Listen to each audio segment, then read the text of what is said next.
The plumber's hands shook as he whispered, "Pack your things and leave right now. Don't tell your kids." My stomach dropped, but my mind sharpened in an instant. I grabbed my crossbody bag, locked eyes on the basement door, and walked out without looking back. That was only the beginning of a storm I never expected. Before I begin the story, tell me, where are you listening from today? My name is Isolde Vaynar, at 68. Mornings in my house usually start with a familiar rhythm, slippers sliding across hardwood, the hum of the heater filling the quiet corners, coffee dripping slow and steady into the carafe, NPR murmurs from the counter, a calm voice delivering news of the world while I measure out cream into the same ceramic mug my late husband favored. That mug, with its faded Ohio State logo, is more than porcelain. It's a companion that steadies me when silence presses too hard. On the fridge hangs the property tax envelope, a reminder that even widows still shoulder responsibility. Beside it, my pill organizer sits ready, one more symbol of my insistence on order. Upstairs, the steady thump of work boots echoes through the bathroom as tape and drop cloths mark the place my son Quillen insisted needed freshening up. Orson Dalka, the plumber, is polite, thorough, and quick with small reassurances. He checks valves, taps pipes, and frowns only when necessary. His quiet efficiency makes me feel as though I can trust him. Yet something unsettles me. A utility bill with Quillen's handwriting lies on the counter. Strange, since I've paid every bill in this house for decades. Sable, my daughter-in-law, has been distant too. Her text last week still stinging. Rain check, mom, busy again. These tiny slights collect like dust in corners, easy to ignore until the light hits just right. I tell myself not to dwell, but an unease grows as I notice a faint chemical odor near the bedroom vent, one I dismiss as cleaning supplies. Orson descends the stairs again, but his composure has shifted. His face has gone pale, lips drawn tight. He leans closer, voice low, trembling. "Pack your things and leave immediately. Don't tell your kids." His words land like cold water on my skin. I blink, mug halfway to my lips. "Sir, that's a mighty serious thing to say in my house." My tone is firm, but my hand shakes. He scans the hallway, voice barely audible. "Please, ma'am, you don't owe me belief, just time. Trust me for a day." I want to dismiss him, to defend my children against the accusation buried in his tone, yet fear flickers in his eyes, raw and unguarded. I've seen fear before, in hospital corridors and in my husband's final days. It isn't easily faked. My chest tightens, my mind churns. Could this be a scam? A gas leak? Some absurd insurance ploy? I weigh logic against loyalty, trying to hold on to my children's innocence even as my instincts whisper otherwise. "Walk me through it," I say at last, words clipped but steady. Orson nods, relief passing over his face. "I'll show you, but stay behind me." I pocket my phone and keys. Old habit. Leave quietly before you ever speak loudly. The basement air greets us, damp and earthy. Steps creak beneath my slippers. Orson's flashlight reveals flex tubing spliced into the HVAC trunk line, feeding directly toward the vent system that warms my bedroom. Behind a joist sit 2 canisters, small and metallic, with a delivery slip nearby, my address. Quillen's name scribbled across the receipt. The bitter odor sharpens here, metallic and strange. My chest feels heavy, as though the house itself is pressing down on me. "This isn't standard," Orson says, voice clinical, detached. "Someone added it. It doesn't belong." His words hang in the basement air. Undeniable. My gaze catches on the tape sealing the tubing, familiar blue painter's tape. Identical to the roll in the hall closet upstairs. My roll, my house. I press my lips together, refusing to let panic write itself across my face. "We leave it as is. No touching, photographs only," I whisper, recalling my mother's voice when storms rolled through. "Stay steady, keep your head." Orson nods. I lock the basement door as we rise back into the kitchen. The drizzle outside cools the air as I crack the window. My mind sketches the next moves. Gather papers, IDs, deeds, quietly. I will not tip my hand too soon. A text from Sable lights my phone. "Mom, windows shut, please." My thumb hovers before I set the device face down. Calm is a choice, I remind myself. I trace my fingers across the keypad of the safe, whispering, "You move now, Isolde, before the house moves on you." The sound of the front door opening froze me for a second. Quillen stepped inside, brushing rain from his jacket, calling out, "Mom, you home?" My hand slid the safe drawer shut halfway before I answered. "In the kitchen," I said, tone as even as I could manage. He walked in, flashing that boyish grin that always felt rehearsed. I handed him a towel for the rain and busied myself with the kettle. We exchanged small talk about the weather and the bathroom project, like we were in a play where both of us already knew the lines. His eyes lingered a little too long on the notepad near the phone. I shifted it with a casual sweep of my hand. "Orson's competent," I remarked. The way his laugh came too quick, too light, made my skin prickle. I poured water into 2 mugs. "You want tea?" I asked, keeping my voice level. My back turned just long enough to steady myself. He nodded but kept scanning the counters like he was taking inventory. I asked with deliberate innocence, "You still have that warranty folder you promised to drop off?"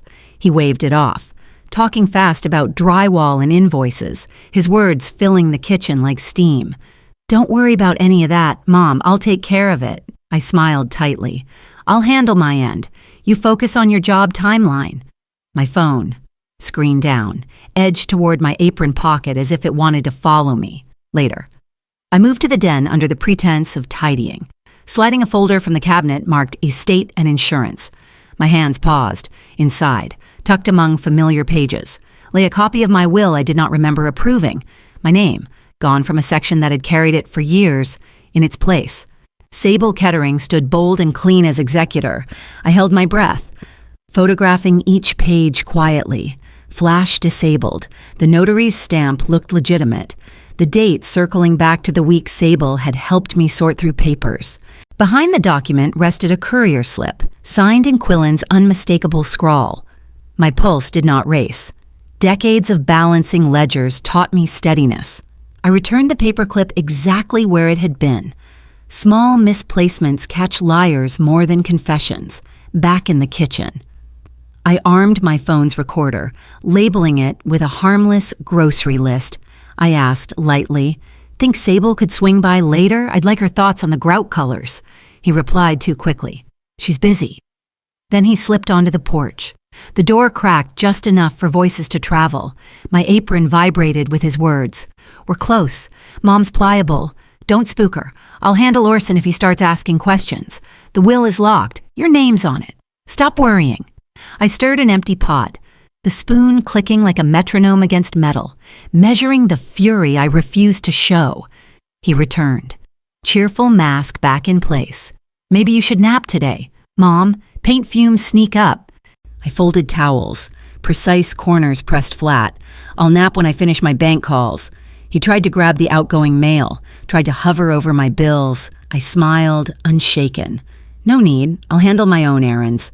"Check the vent cover outside," I added, pressing the ladder into his reluctant hands, through the window reflection.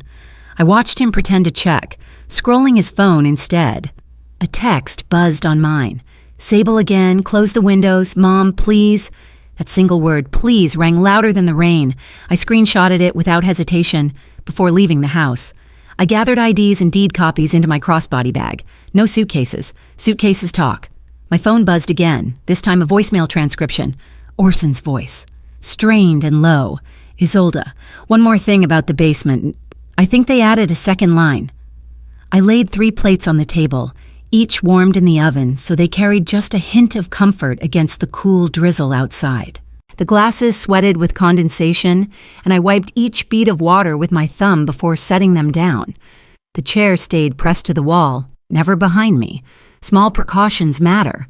A soft radio station played news and weather, something ordinary, the soundtrack of a suburban evening. I chose the lighter casserole dish so there would be no clatter when I set it down. Quillen came first, hanging his jacket neatly over the banister. "Smells good, Mom." Sable texted that she was 5 minutes out. I rehearsed my lines silently. "I'm fine. Let's eat. We'll talk schedules." Words that gave nothing away. When I poured water, my right hand betrayed me. A tremor running down the glass. A drop fell on the runner, and both of them noticed. Quillen leaned closer, his voice polished with false concern. "Mom, you look worn out. Maybe those paint fumes got to you." His eyes tracked me more than his words. Sable arrived mid-sentence, setting her purse down and offering a pill bottle from her bag. "I can bring you your night meds early, if you'd like." I gave her a smile that didn't reach my eyes. "I'll handle my own pills." My wrist pressed against the table edge for support as I poured the second glass steady and silent. "We'll eat. After dinner. I need quiet to sort paperwork."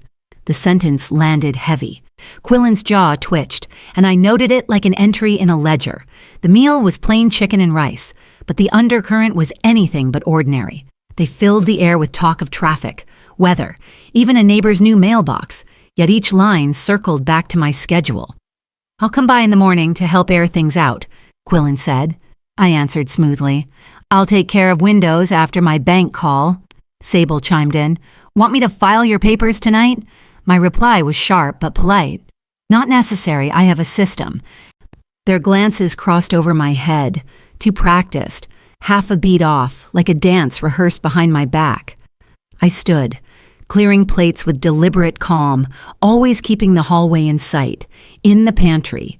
The crossbody bag hung in shadows, waiting where no one else left theirs. As the coffee brewed, I packed my essentials, IDs, deeds, insurance cards, even an old contact card from church tucked deep in a side pocket. I slipped photocopies and a USB stick into an envelope addressed to my P.O. box, a safeguard built years ago. My phone hummed as photos and recordings traveled quietly into a folder called Annual Taxes. I sent a short text to Orson. "Photographs at 9, then I'm gone till morning." The den TV hummed low, a decoy presence. A folded throw rested on the sofa, staged as though I might nap. One porch light ticked on with its timer. The ordinary was my disguise. At 8:55, I told them I wanted 10 minutes alone to pray. They nodded, retreating upstairs, confident in the story they thought they wrote for me. Shoes waited by the laundry room door, keys wrapped in cloth, bag crossbody. I slipped into the drizzle, keeping to the porch's overhang, avoiding puddles that would leave trails. My car sat 2 houses down, a detail I learned long ago. Don't park your escape in your driveway. I texted Foster Brannick, an old neighbor and friend, our code. "Lights on at mine, off at yours," meaning I'm safe. Watch the house. I eased the engine alive without headlights until the corner, then turned toward Broad Street. My house faded in the mirror, but my chest didn't loosen. My phone buzzed with a message from an unknown number. "You forgot something in the basement. Check before midnight." I sat in the grocery lot, drizzle smearing across the windshield. When the phone buzzed, Orson's voice was low but urgent. "Do not go back inside. I think they added a second line." His words hit me like a jolt of ice water. I scanned the mirrors, noting a pickup idling 2 rows over. Maybe just a man finishing his sandwich. Maybe not. I memorized the plate digits anyway. My reply came steady. "Coffee shop on Broad and McNaughton. 10 minutes. Come empty-handed." He agreed without hesitation. I slipped the keys into my coat pocket and reminded myself aloud. Calm is a tool. Isolde. Use it. The shop was quiet, the smell of burnt beans mixing with the hum of fluorescent lights. Orson slid into the booth across from me, elbows firm on the formica. "You won't handle this alone, ma'am." His eyes were steady. Not pitying, just practical. He sketched out what he saw. Flex line spliced into the HVAC trunk, the second feed aimed at my bedroom vent. He flashed one photo for barely a heartbeat, enough for me to see the blue tape, the same roll sitting in my hall closet. I asked the questions that mattered. Time-stamped? Different angles? No moved items? He nodded to each, his answers crisp. For the first time in hours, I felt anchored, not drifting. We drew a plan on napkins. Step 1, I return in daylight under a harmless pretext. Step 2, Orson takes photographs while I watch the hall. Step 3, we leave within 8 minutes. No more. I texted Foster a coded line. "Garden hose tomorrow." Our old neighborhood shorthand for "be parked nearby." My cover story formed quickly. Hardware return bag, grout sample card, nothing suspicious, I reminded Orson. Chain of custody clean, no fingerprints, no tool marks. He understood. My phone was already set to auto-upload photos to a folder labeled with a tax year, if anyone asked. We were confirming a warranty. Adults don't argue warranties. We drove separately to the UPS store. I asked the clerk for a notary service, swearing a statement. Date. Time. Discovery. Threat. The flash drive and photo prints went into a flat mailer, sealed, stamped, addressed to my attorney. I emailed the statement too. Subject line bland as oatmeal. House warranty question. From there, I set a bank appointment for morning, adding alerts for any withdrawals over $100. I forwarded the cloud folder to a private Gmail account I only use for taxes. Redundancy has always been my shield. Finally, I texted both Orson and Foster. If anything happens, call my attorney. Deliver the tracking numbers. The motel smelled of bleach and old curtains. I paid cash, parked under a camera, and kept the room light low. My phone lit up with Sable's text. Windows closed? Fumes tonight? I answered like a woman pulling her coat tighter in the cold. Already handled. Rest well. Quillen called soon after, voice syrupy. Want me to swing by? My reply was brisk. I'm out, early bank day.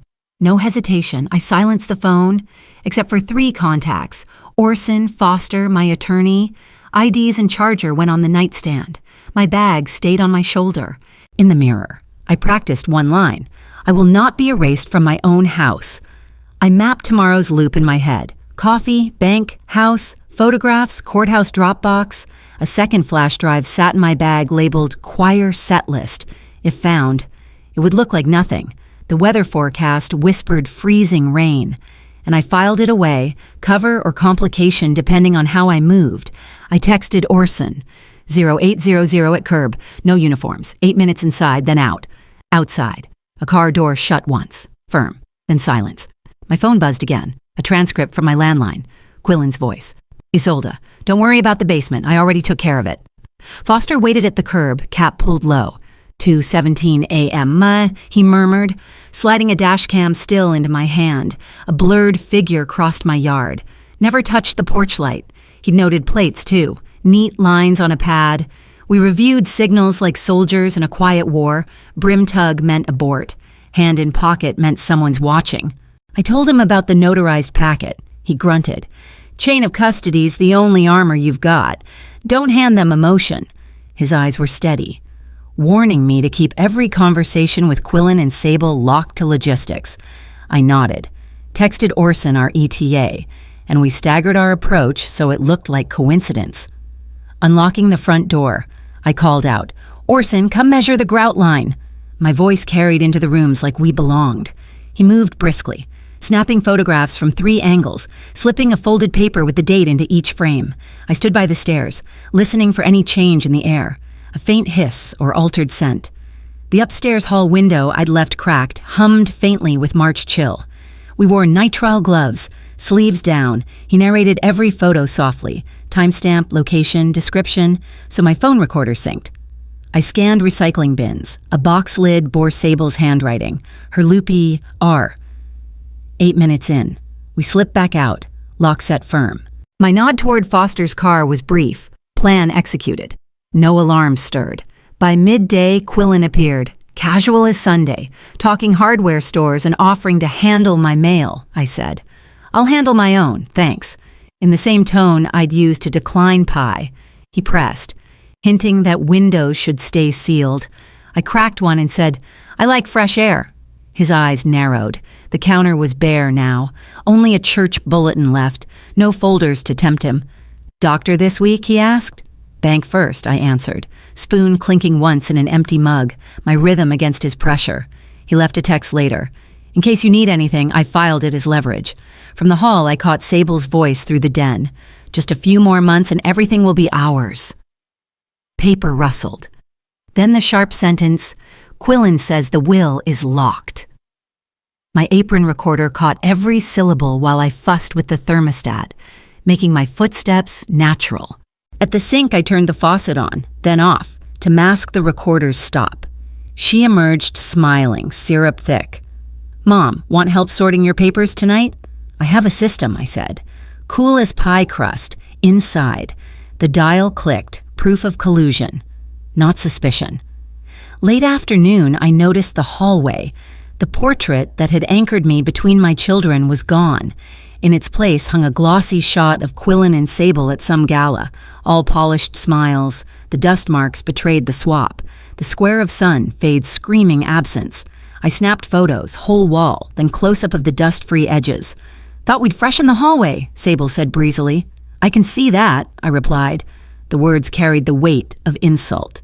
Though my face stayed neutral, the images went to my attorney and my tax email. Redundancy never sleeps.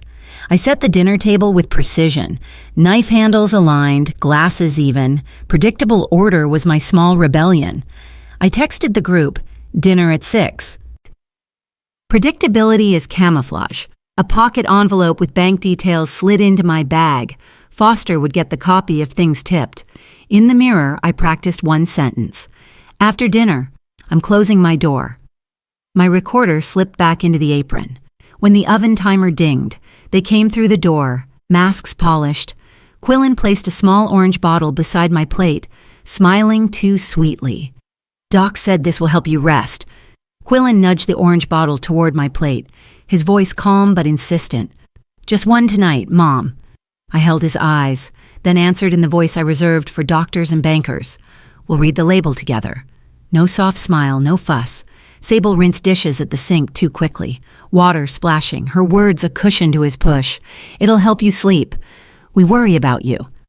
I placed the bottle back in the center of the table like it was part of the meal. The radio hummed in the den. I reached over and turned it down. Clean air for the recorder tucked in my apron, I thought. Older doesn't mean naive. Older means you've already seen the trick. Twice. I lifted the bottle and studied it. The pharmacy name wasn't mine. The doctor's name misspelled by one letter. The dosage didn't match what I had last month. And the refill line had already been pre-signed.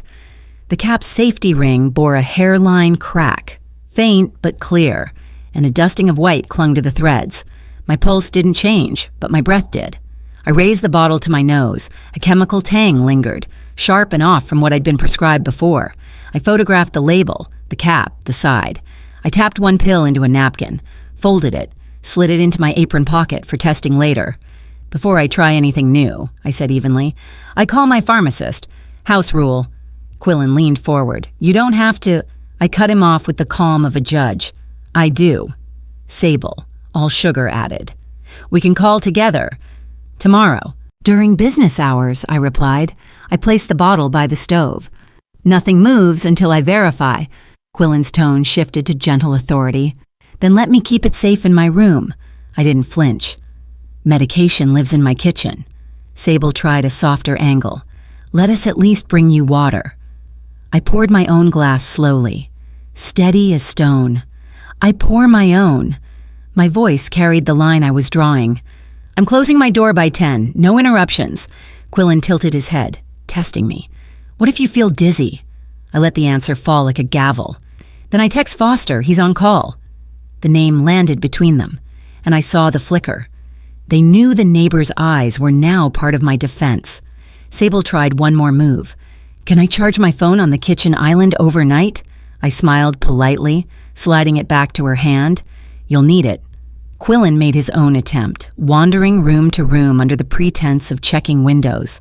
I followed, reopening each one by an inch. He asked for my car keys, suggesting emergency transport. I hung them on the hook outside my bedroom, not in his reach. Sable hovered by my laptop, offering help with bill pay. I closed it, tucked it under my arm. Handled. Their final offer.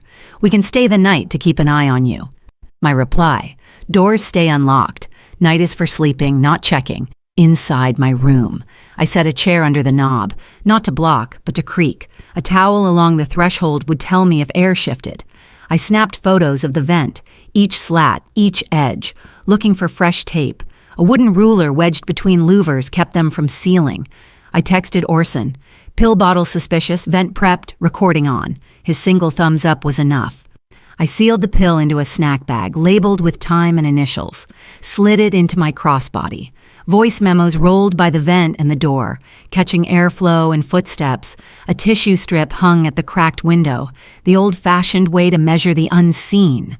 The furnace cycled on. The tissue lifted, then fell. The hum deepened, carrying a faint odor that coated my tongue bitter. I froze. From the hall, the chair creaked, tested by weight. Quillen's voice floated, low to Sable. If she won't take the pill, we keep the windows shut. My pulse stayed calm, though my hands gripped the phone. Shoes stayed on, bag on my shoulder. My recorder time-stamped the moment. The smell edged sharper. Then the phone screen lit with Orson's text. Do not sleep in that room. The second line is live. I slipped the latch, eased the window open, and dropped quietly onto the damp grass. The drizzle cooled my cheeks, cutting through the stale taste that had lingered in my mouth since the furnace kicked on. Behind me, the bedroom lamp was dark. The house staged to look asleep. A figure stood on the lawn, half turned toward my light. They didn't flinch. My gut told me to freeze right where the porch camera could frame me. Visibility was its own protection. I thumbed my phone, sending Foster a single word, outside. His porch light blinked twice, the code we'd used for decades. A moment later, he stepped out, windbreaker zipped, and motioned me over. I kept 6 feet clear of the hedges. No blind corners, no surprises. My recorder kept rolling in my apron. I spoke softly into it, cataloging the hour, the weather, and the positions. Because seniors know, if you didn't write it down or record it, it didn't happen. Foster led me into the driveway glow. 2:17 this morning, he said, showing me dashcam stills from his truck. A car idled near my curb, same model I'd spotted at the grocery lot. A partial plate was visible. He knelt by my hydrangeas, photographing shoe prints in the mud. Ruler down for scale? Your porch light never blinked, but my motion cam caught a shadow moving along your siding, he explained, voice flat. No dramatics, just facts. You've got someone comfortable casing your place. We'll keep it clean. I asked him for a statement, notarized if he could manage it. You'll have it in the morning, he promised. We walked through tomorrow's rhythm. Bank first, then attorney, then courthouse. He'd park 2 houses down and play the role of just another neighbor. In neighborhoods like ours, someone always sees. Tonight, that worked in my favor. At dawn, I sat in my car with a thermos of coffee and dialed the bank's fraud desk. I lowered transaction limits, set alerts, and made sure withdrawals over 100 would ping me instantly. Next, I emailed my attorney, attaching every photo, the vent, the pill bottle, even the clean dust mark where my portrait once hung. Subject line, bland as toast, warranty confirmation. I added Foster's dashcam stills and his draft statement. My request was clear: preserve all records and schedule the first available hearing. I uploaded the voice memos to a cloud folder titled Tax Worksheets. Nobody snoops on taxes. At CVS, I bought a cheap notebook and wrote the timeline in pen, 1 line at a time. Seniors trust paper more than screens. I texted Orson. Evidence safe. Dinner tonight, expect pressure. His reply came quick. Nearby, if you need a knock. Text green. By late afternoon, I reset the house like a stage. Placemats square. Chairs positioned so no one could slip behind me. Quillen arrived first with a grocery bag, smiling as if he was doing me a favor. I thanked him, then moved the knife block to the pantry. Sable texted. 5 minutes out, I answered. Dinner's at 6 sharp, no wiggle room. The pill bottle went into a zip tote, locked in my desk. I put on a playlist of soft church hymns, steady rhythm for my nerves. My thumb hovered over the phone, ready for green.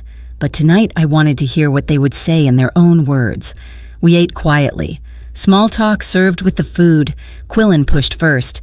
This house is too much for you. Mom. My fork stayed down. Then Sable slid in. We've been talking. It's time you downsize. We can manage the sale. I answered.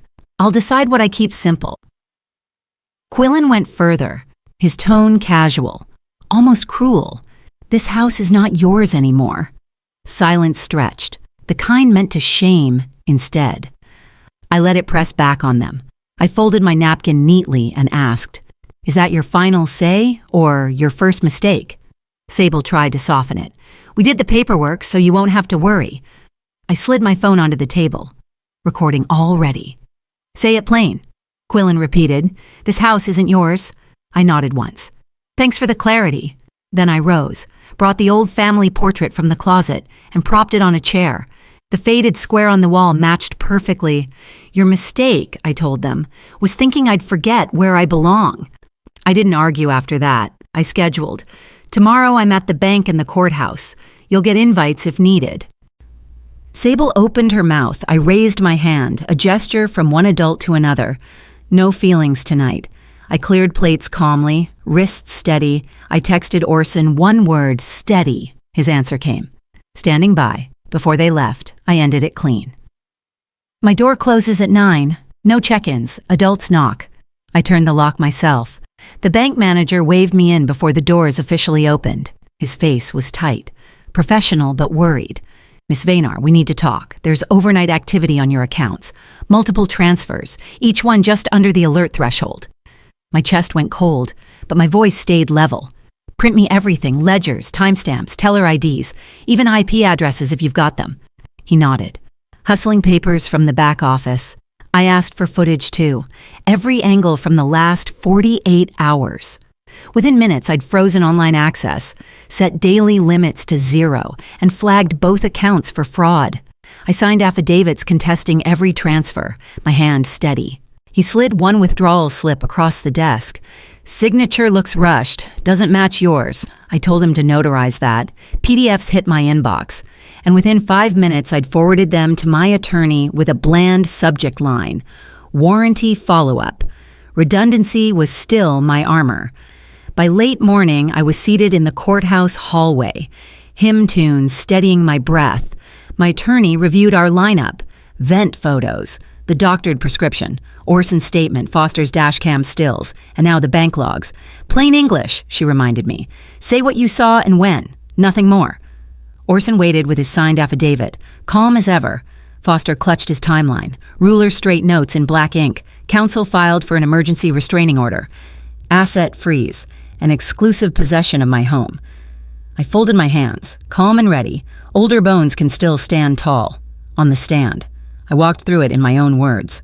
The basement apparatus, the tubing spliced into my vent, Orson's warning whispered in my kitchen, photos up on the screen. The judge leaned forward when the HVAC close-up appeared. Next came the recording. Quillen's voice saying, "This house isn't yours." The room went so still you could hear the air system. Then the bank records, clustered transactions, the manager's sworn note that my signature had been forged. Finally, the prescription bottle, with its cracked safety ring and powder residue. I handed one sealed pill to the clerk for testing. Orson testified clean, technical, never exaggerating. Foster followed, confirming the car at 2:17 a.m., the plate fragment, the shadow by my siding. I ended with one line, "I am not invisible in my own house." The judge gave a short nod, but I felt it land like thunder. When the gavel came down, the judge's words carried the weight I'd been waiting for. Temporary restraining order. Granted. Asset freeze. Granted. Exclusive possession of the property. Granted. Neutral locksmith to reset the locks that very day.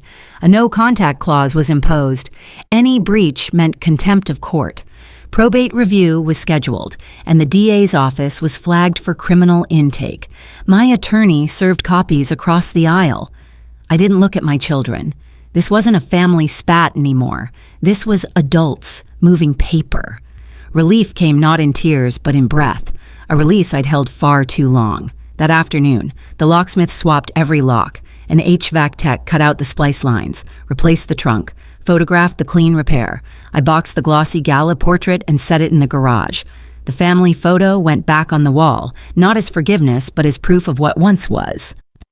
Sensors blinked on my windows. A camera eyed the basement stairs. Orson circled the yard once, then tipped his cap. "You're good, ma'am," I answered. "I know." And for the first time in months, I meant it. Before the sun set, I sat in my attorney's office and signed a restated trust, a no-contest clause, a formal disinheritance, and new beneficiaries, a scholarship in my husband's name, and a modest bequest to Foster in gratitude. I filed a victim statement, calm and factual, for whatever charges might come. As I stepped onto my porch at dusk, a certified envelope lay waiting, State v. Reese, Kettering, grand jury notice. I picked it up with a steady hand.